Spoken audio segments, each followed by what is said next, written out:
Group 4 தேர்வு வினாத்தாளில் பொது தமிழ் வினாத்தாள்கள் மிக மிக கடுமையாக இருந்ததாக புகார் தெரிவிக்கப்பட்டிருந்த நிலையில் போராட்டம் நடத்தினால் நடவடிக்கை எடுக்கப்படும் என தெரிவிக்கப்பட்டிருக்கிறது. அது குறித்தான அண்மை செய்தி.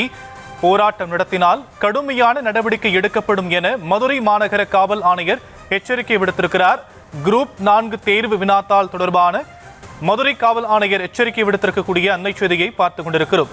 டிஎன்பிஎஸ்சி குரூப் 4 தேர்வு தமிழ் மொழி வினாத்தாள் சர்ச்சையை ஏற்படுத்தியிருந்த நிலையில் போராட்டம் நடத்தினால் கடுமையான நடவடிக்கை எடுக்கப்படும் என மதுரை மாநகர காவல்துறை எச்சரிக்கை விடுத்திருக்கிறது. அது குறித்தான அண்மை செய்தி விவரங்களை செய்தியாளர் ராஜேஷ் வழங்க நாம் கேட்கலாம். ராஜேஷ், மேலும் விவரம்.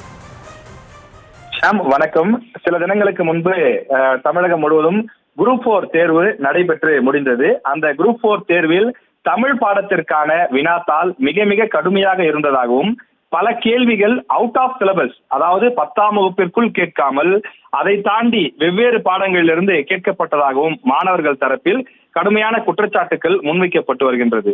அதன் காரணமாக சமீபத்தில் நடைபெற்ற அந்த குரூப் 4 தேர்வை ரத்து செய்துவிட்டு அதற்கு பதிலாக புதிதாக மீண்டும் குரூப் 4 தேர்வை நடத்த வேண்டும் என தேர்வர்கள் கோரிக்கை வைத்து வருகிறார்கள். அந்த கோரிக்கையை வலியுறுத்தி வரும் ஞாயிற்றுக்கிழமை, அதாவது நாளை மறுதினம், மதுரை பழங்காநத்தம் பகுதியில் ஆயிரக்கணக்கான இளைஞர்கள் ஒன்று திரண்டு போராட்டம் நடத்த திட்டமிட்டிருந்தார்கள். இந்த நிலையிலே மதுரை மாநகர காவல் சார்பில் ஒரு அறிவிப்பு ஒன்று வெளியிடப்பட்டுள்ளது. டிஎன்பிசியை எதிர்த்து போராட்டம் நடத்துவதற்கு அனுமதி கிடையாது, காவல்துறை சார்பில் உரிய அனுமதி வழங்கப்படவில்லை. எனவே தடையை மீறி இந்த போராட்டத்தை நடத்த முற்பட்டால் அந்த போராட்டத்தில் கலந்து கொள்பவர்கள் மீது சட்டப்படியான நடவடிக்கை மேற்கொள்ளப்படும் என்பதை மதுரை மாநகர காவல்துறை சார்பில் தெரிவித்துக் கொள்வதாக செய்திக்குறிப்பு வெளியிடப்பட்டுள்ளது. எனவே இந்த போராட்டத்தில் இளைஞர்கள் பங்கேற்க வேண்டாம் என்று காவல்துறை வலியுறுத்தியிருக்கிறது.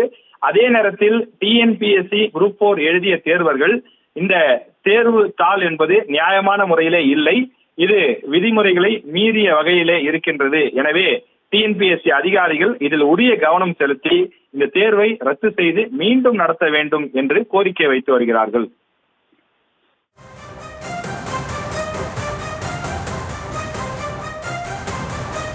விரிவான விவரங்களுக்கு நன்றி ராஜேஷ்.